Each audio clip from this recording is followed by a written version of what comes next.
Good morning, friends. Today we will continue where I had left yesterday.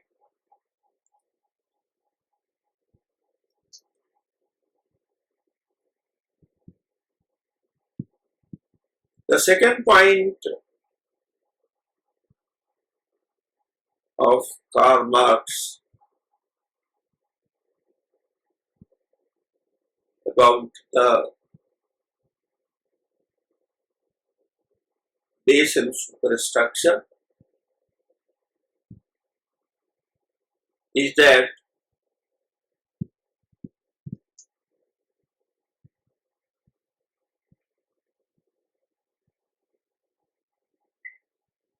the ruthless, objective, and inevitable impulse to growth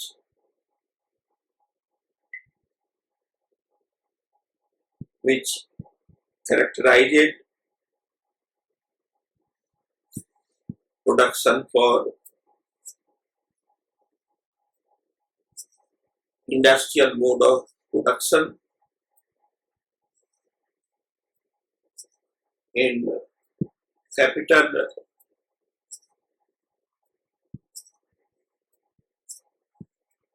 dominated liberal democracies or the party dominated national capitalism or democratic dictatorial regimes of countries like Russia and Turkey.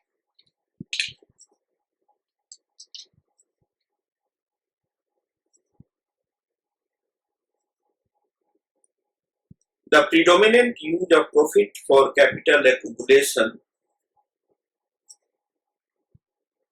takes a historically unique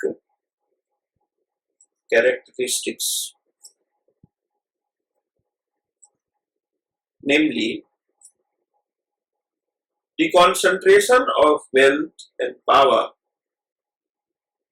in a small number of giant industrial and financial corporations.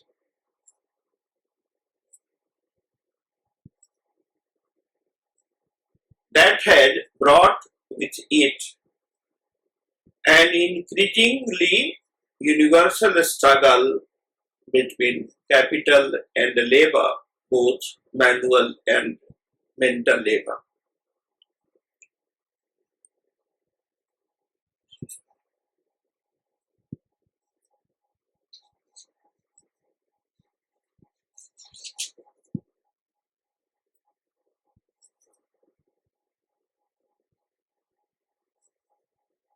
The next point is that in capital,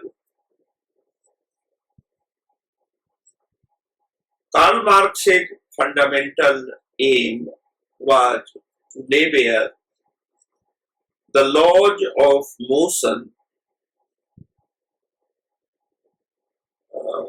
the same laws of motion which was formulated for the first time by Isaac Newton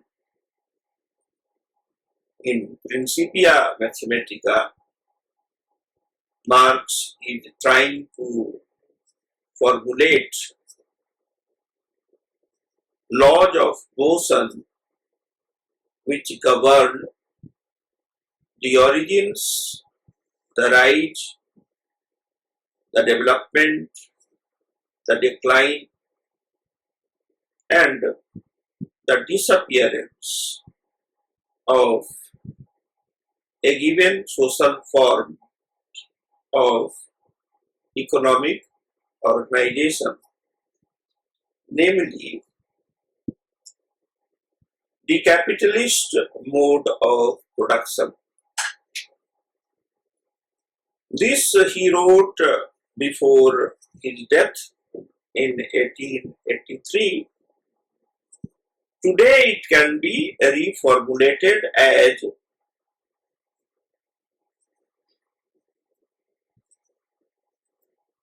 economic organization in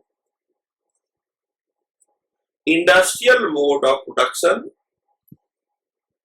in market capitalist society like United States of America or national capitalist society of People's Republic of China or democratic dictatorship in Russia, Turkey and other countries.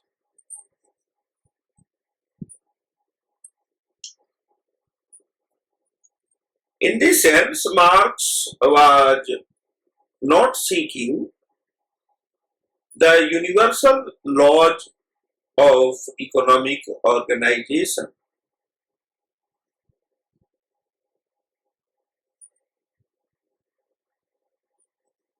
According to Marx in Capital Volume 1, no such laws exist.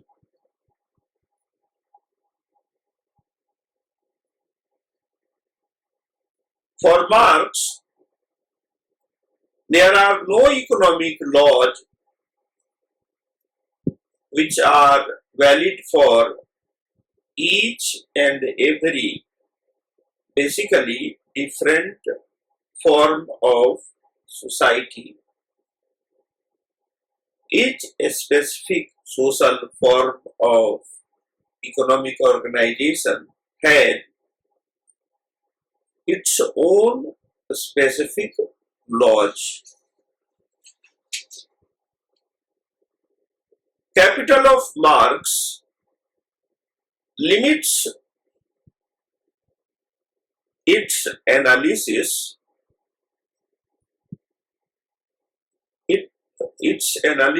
to examining specifically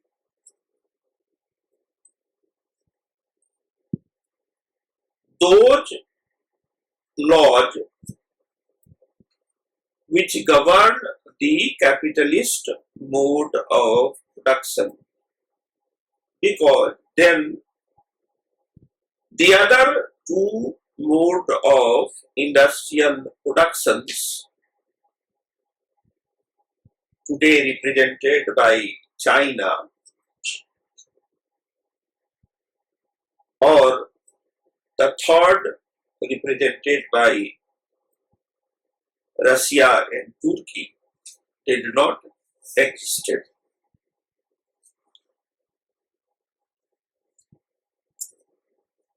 Capital, the book,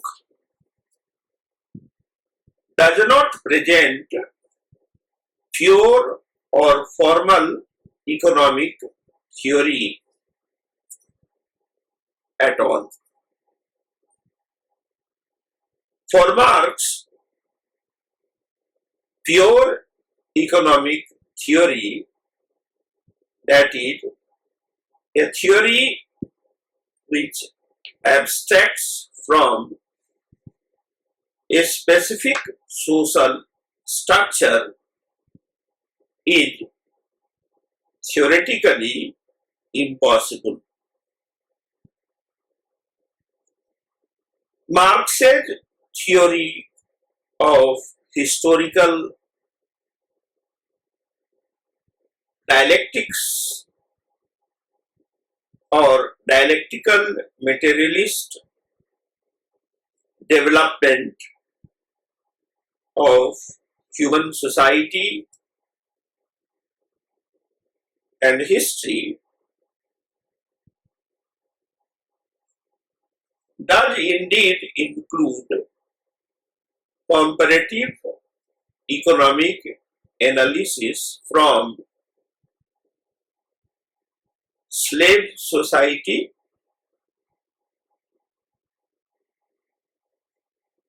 or ancient society,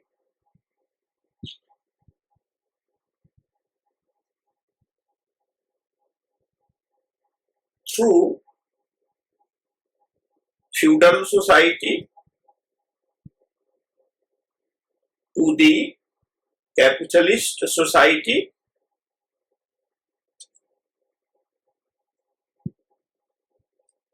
but such comparison, according to Marx, can result only from the analysis of the specific modes of production, each with its own economic logic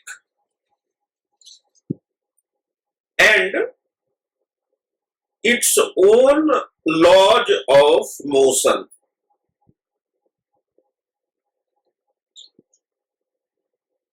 These laws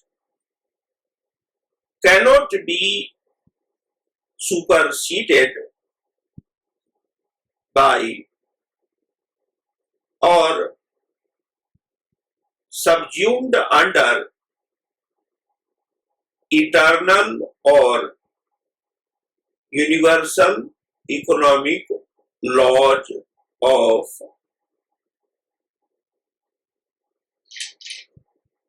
development or motion.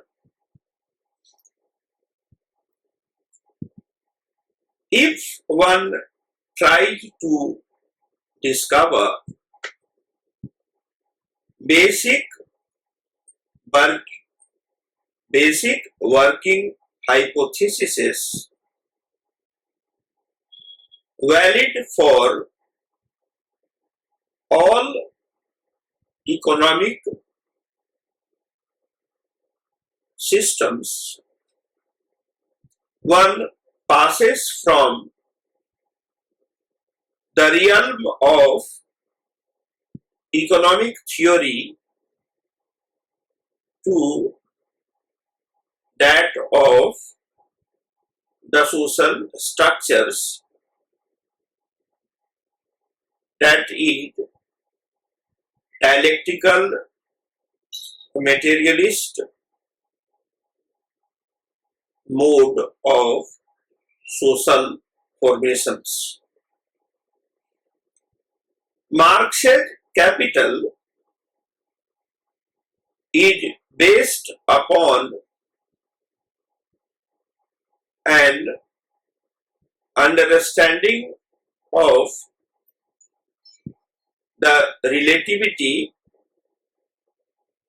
social determination, and historical limitation of all economic laws. In the socio-economic development of mankind, commodity production, market economy, or the distribution of social resources among different branches of production by objective economic laws operating behind the back of the producers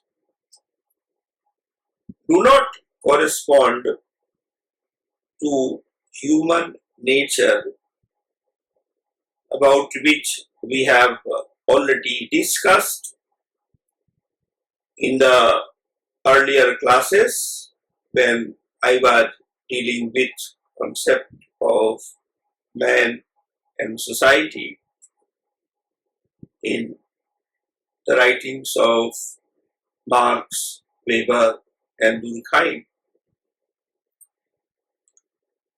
Let me read this sentence again.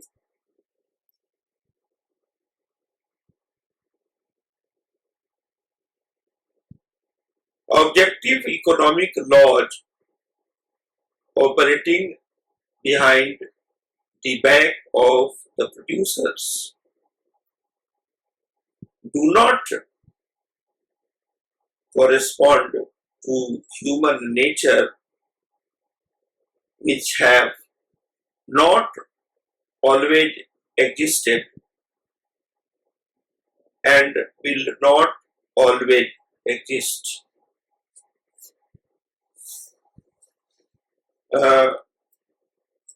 Marx is trying to say that although the nature of man or the nature of human beings on earth had remained more or less the same,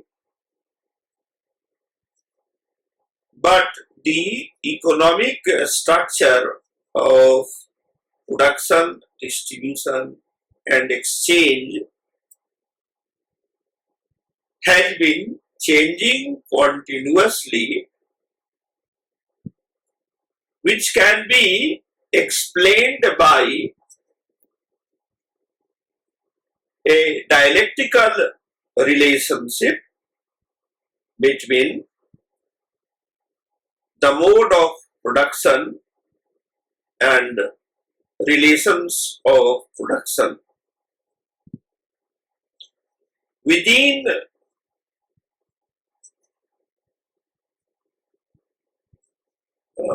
mode of production,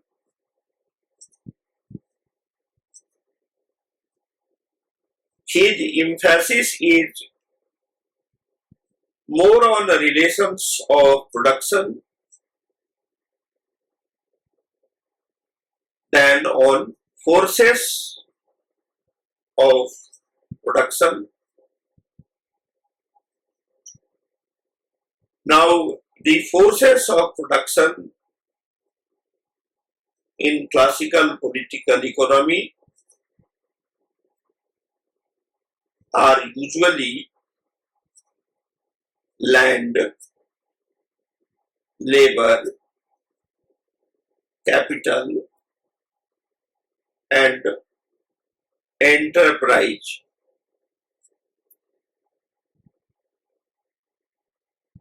Until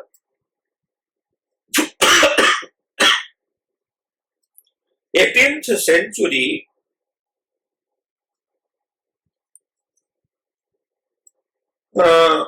Western Europeans had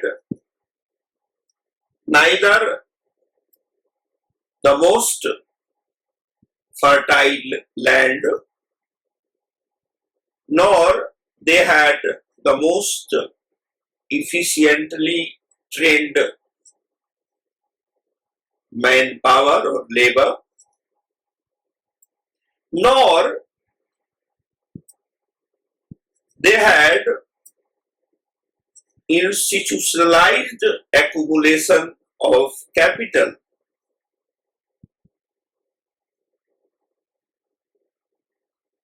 Nor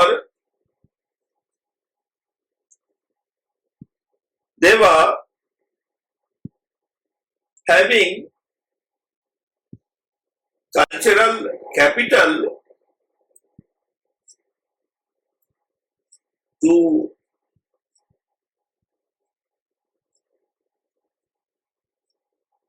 organize enterprise of economic production on a large scale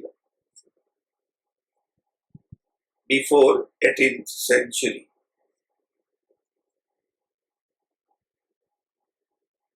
Therefore, Karl Marx is concentrating about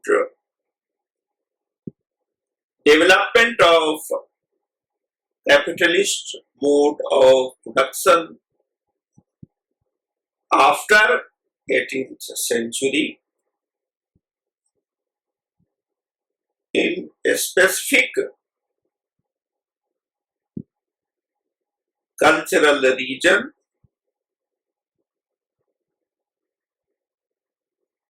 uh, Western Europe,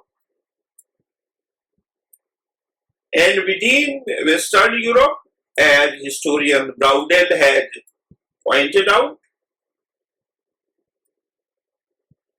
Marx was primarily relying on the data from the Mediterranean.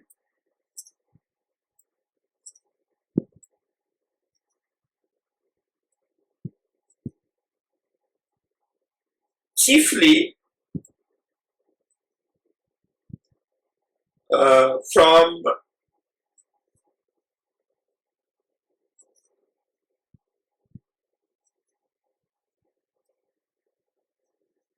three countries: United Kingdom, France, and Germany.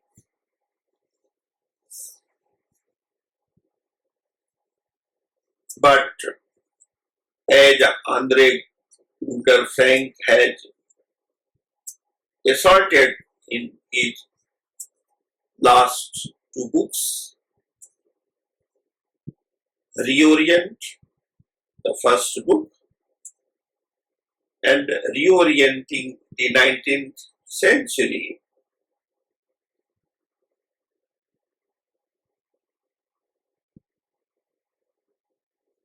Marx was primarily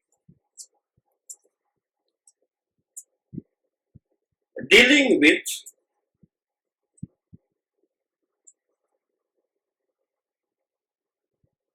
the economic logic of industrial mode of production,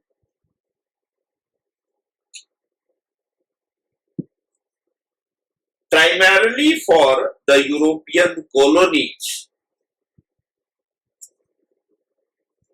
outside Western Europe,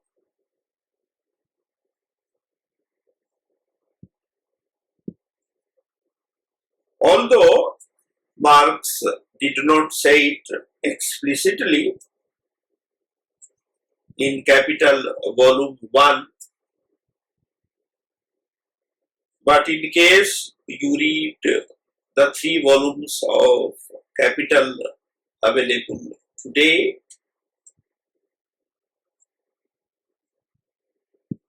there are references which emphasize the concept of human power,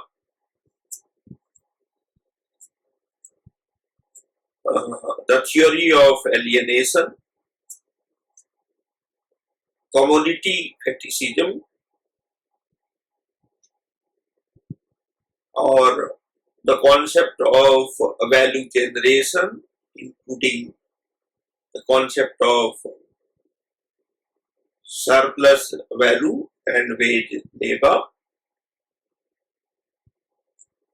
And in the process, he develops the concept of history in a unique way, given the history of conceptualization in European countries.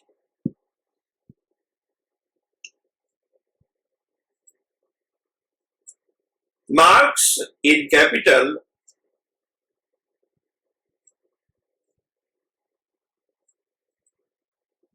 tried to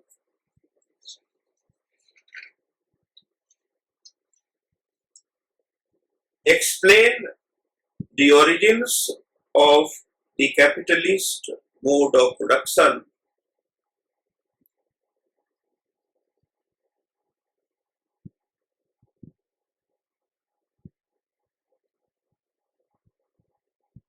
by following the Scottish tradition of political economy,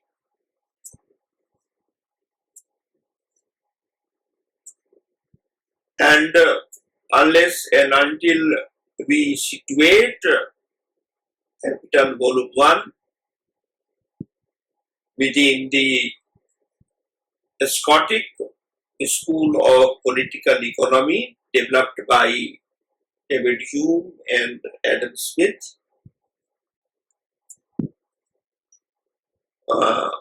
Much of the theoretical logic in the capital will be lost in wilderness.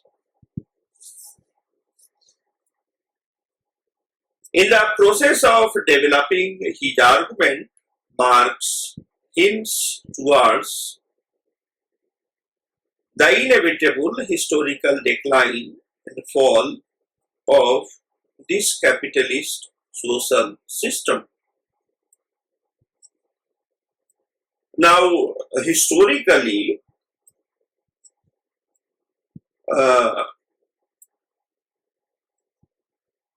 this prediction about inevitable historical decline and fall of this capitalist social system has not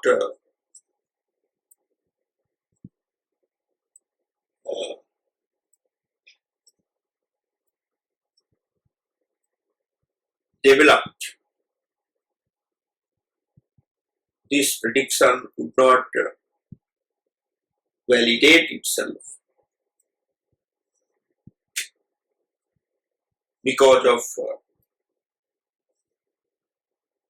two empirical tendencies. Number one, even if we disregard the Communist Manifesto or the earlier writings of Karl Marx, even in the Capital 3 volumes, Marx was trying to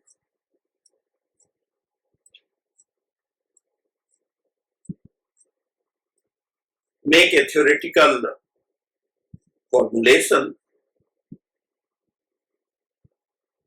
that because of inner contradictions in the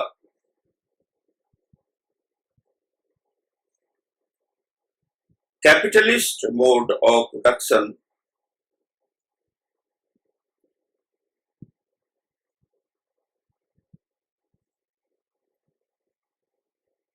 primarily between the labor and the capital, or the forces of productions and relations of productions.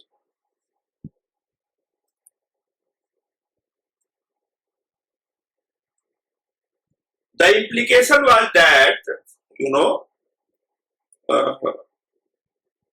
capitalism will decline in Europe,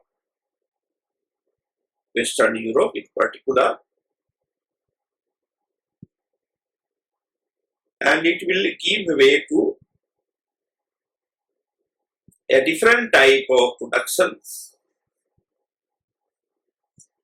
which he had named scientific socialism in his earlier writings.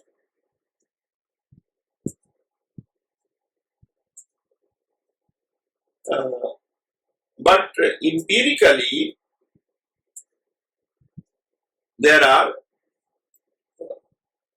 two historical tendencies which have gone against theoretical formulation of Karl Marx. One,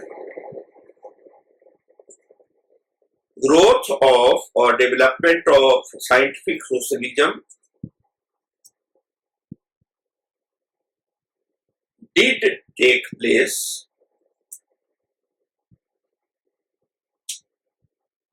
if not in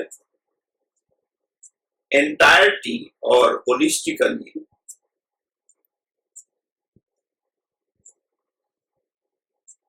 from capitalism to socialism, but it did not took place in the same space and during the same stipulated time. In other words, socialism did emerge in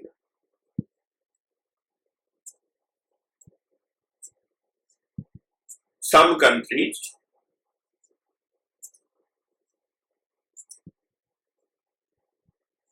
on the same lines which Marx had outlined in his earlier writings and which remained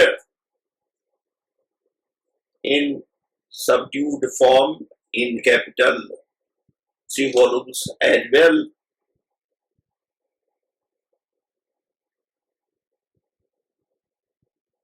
But it did not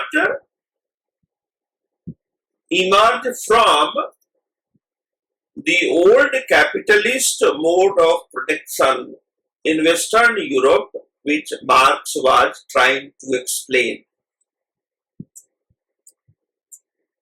Marx was trying to explain that socialism is a later stage of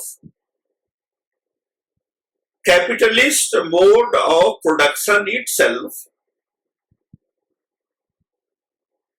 because he believed that there is nothing wrong in the industrial mode of production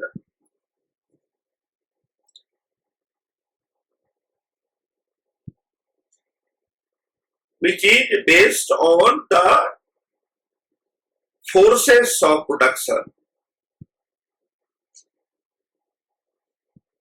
like land, labor, and enterprise. Only two things will change, according to Karl Marx.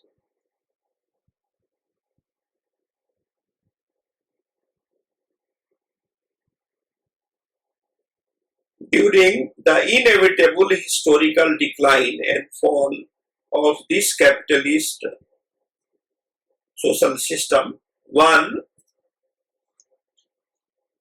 the private ownership of the means of productions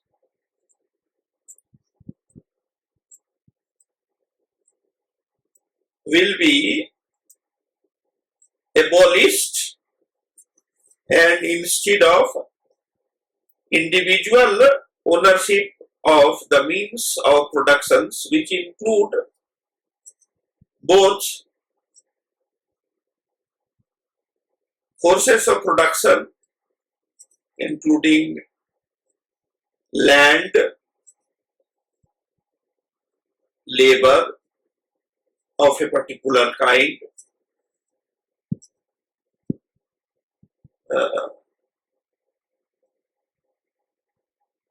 rational, efficient organization or management of economic enterprise, and rational, legal development of industrial profit.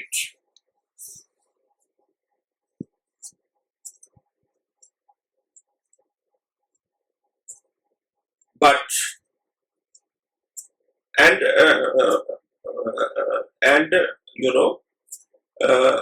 this is to a large extent correct, that there is no structural difference between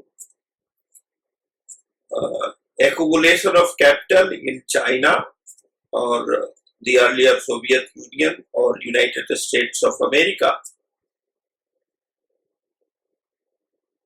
Industrial mode of production, irrespective of the political regimes, followed more or less the same, standard procedures.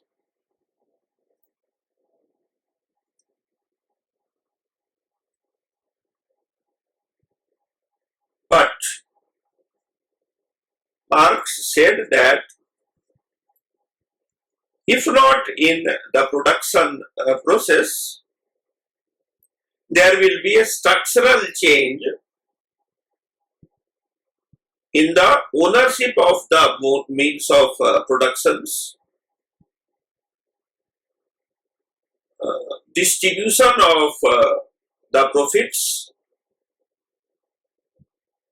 and exchange of goods and services in the socialist form of industrial production.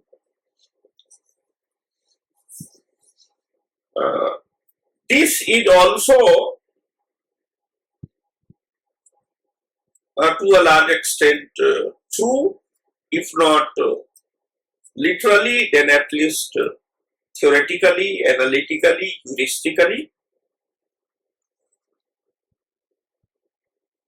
But where Marx went wrong, into major directions, he proved to be wrong. One was that socialist mode of production, according to Marx, will be part of the same dialectical materialist development of economy, whereas in actual history, socialism developed simultaneously with capitalism, not on the foundations of developed industrial mode of social formations. Rather, it developed in primarily agricultural societies of Eastern Europe and China. In other words, capitalism and socialism are not two stages of the same industrial mode of production as Marx had predicted, and it was not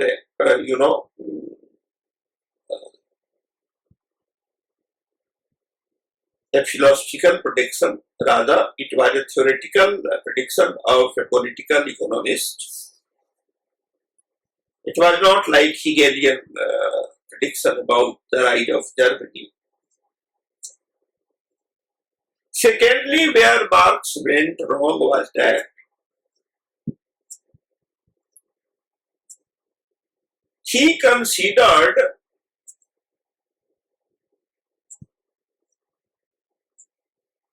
the industrial laborers and some sections of the middle class intelligentsia, represented by people like Friedrich Engels and Marx himself, as a revolutionary force, whereas he derided peasants as lovers of stagnation and backward looking conservative people. This had proved to be wrong.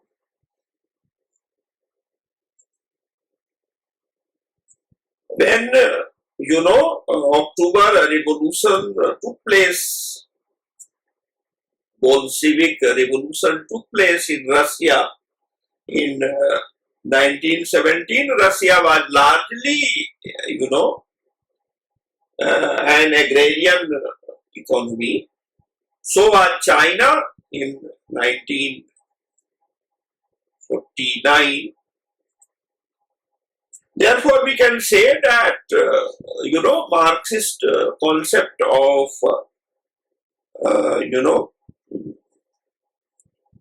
inevitable logic of capitalist development into a socialist mode of production did not fructify in empirical history. Second, his theory that today, when he was writing 1870s, he considered that although today there are three classes, the upper class or the ruling class, the middle class and the labor class, but ultimately there will be only two classes, the ruling class and the labor class. But until now,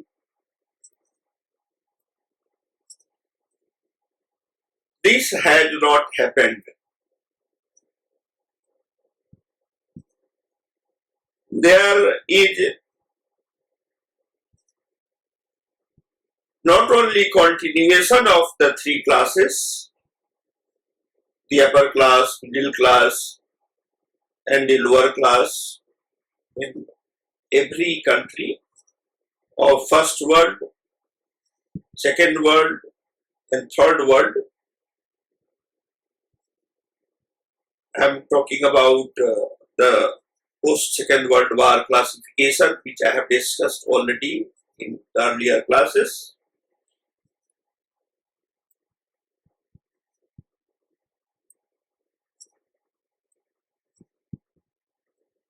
But the peasants or farmers have demonstrated their revolutionary potential. If not in Western Europe or United States of America, then at least in Eastern Europe and parts of Asia, including China, Nepal, and some states of undivided India.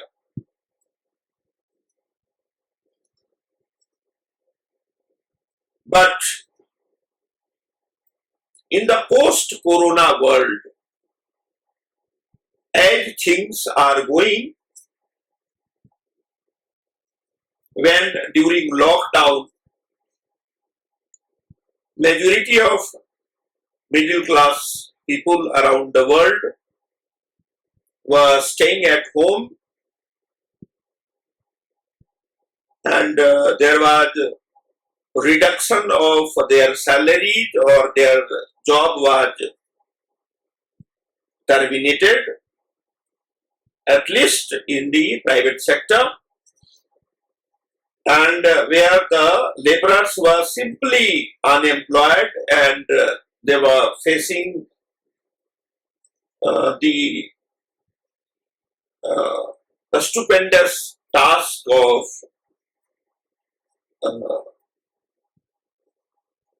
managing without job, without resources, the livelihood of their families. The rich, the powerful, the upper class, everywhere in the world was becoming more rich without economic activity, simply on the basis of manipulation of the stock market.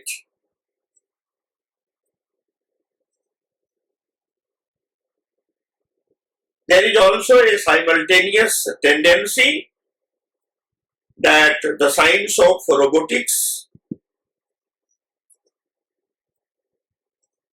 is gradually coming into the market for commercial use, and there is mechanization of production, distribution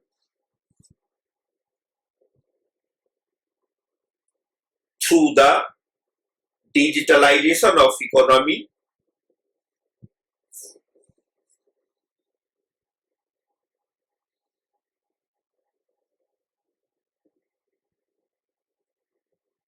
I suspect the Marxist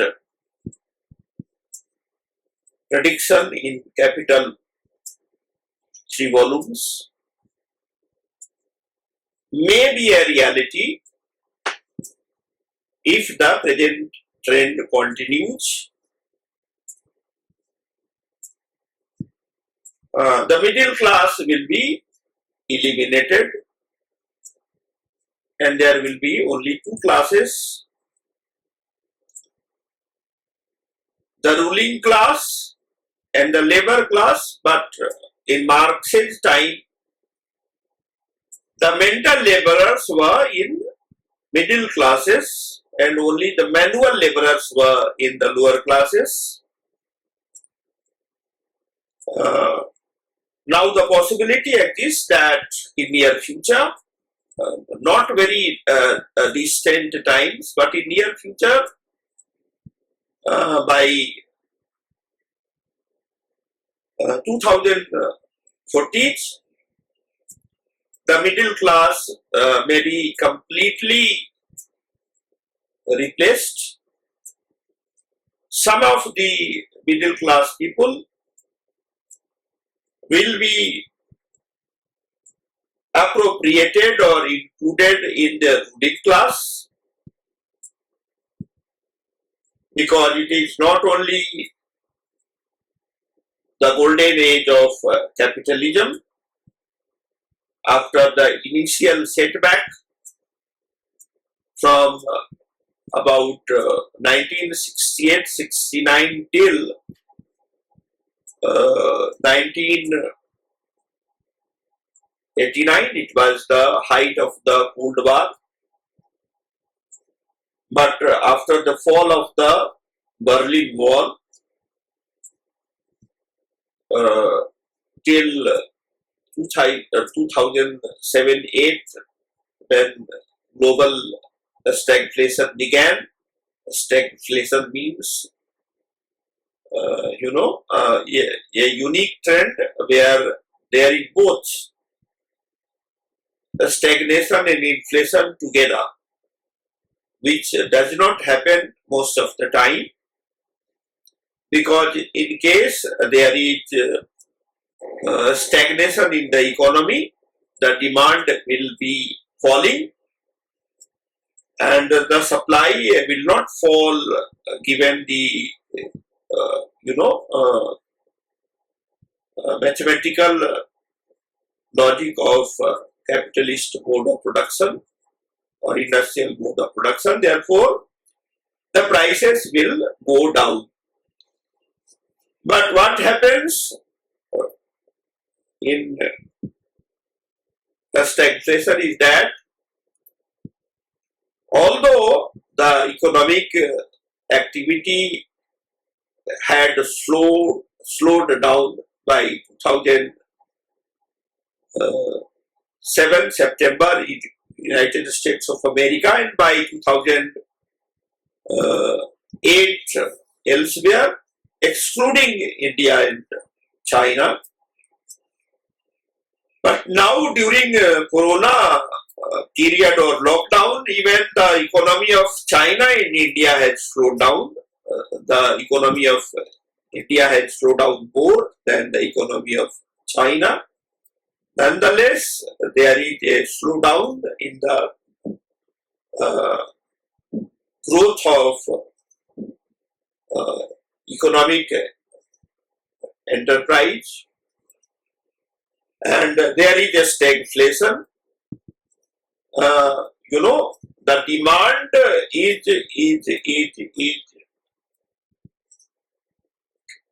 declining. The purchasing power of people at large is declining, but the prices are not declining, which should have been the logical course in the uh, capitalist mode of production following Adam Smith and others, even Keynes. As there is less demand, the prices would fall, and there will be more demand, the prices of the commodities and services would go on. It will be up. But in stagflation, both contradictory things are happening together. The purchasing power of people at large in the global market is decreasing. Employment is decreasing, therefore income is decreasing, and in case income is decreasing, the purchasing power is decreasing. But even then, the prices of labor and commodity is not going down. It is going up. It is a complex phenomenon. And this is a serious crisis of capitalism. Capitalism had faced a similar crisis in 1930s, but then economist J.M. Keynes emerged as the savior of capitalism. He provided measures which helped capitalism survive the great crisis of 1930s.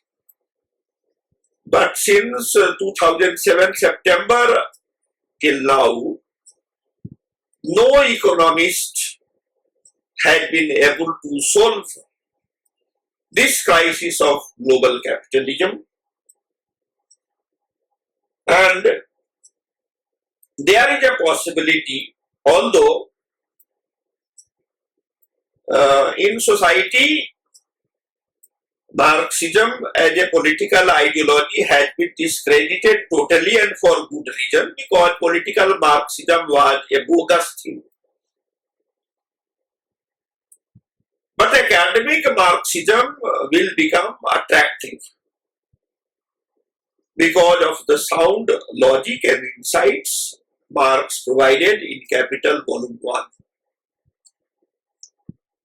Therefore, Marxist, prediction has been delayed in fructifying, but there is a possibility of it being true in the course of time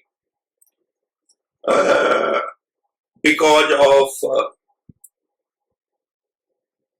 many factors which I cannot discuss now, but I will discuss this definitely next week when I deal with the concept of power and morality in the writings of the three great writers, Emile Durkheim, Karl Marx and Max Weber.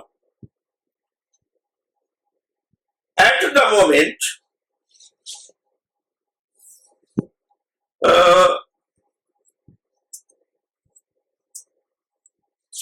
let me underline 2-3 more points. Number one, according to Marx, capitalism itself is a product of history. It will perish in due course, and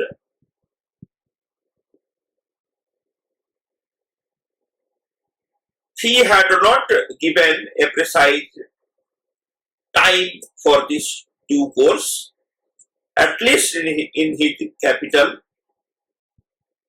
It is another matter that his political followers were having fool's paradise, but that could not sustain the assault of history. because of internal contradiction of political Marxism in Soviet Union, Eastern Europe, and China in particular.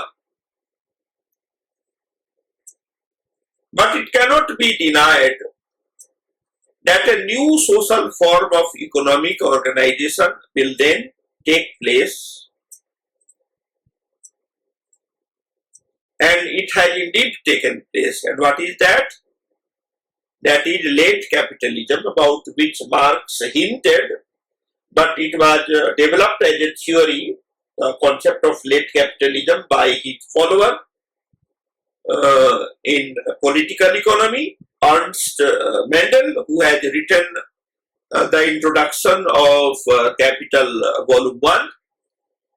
Now, what Ernst Mendel had said as late capitalism is called by many others as postmodernism.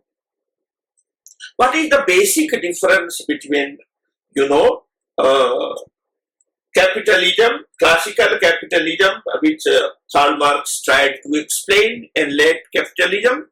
In classical capitalism, which Marx envisaged, there was competition, fair competition in the fair market. It was called laissez-faire between two capitalists. They were competitors in classical capitalism, but in late capitalism, as Ernst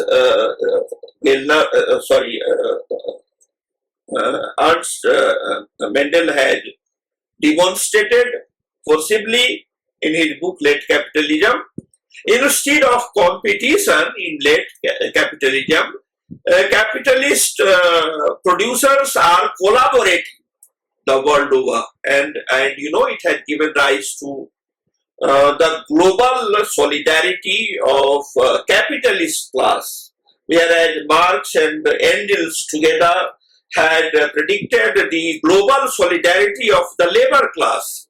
That has not taken place. What has taken place instead is global solidarity of the capitalist class, and it has been explained, theoretically, by following the Marxist logic of capital by his follower, fellow academic in 20th century, Ernst Mendel, in the book Late Capitalism. I must end here. Thank you.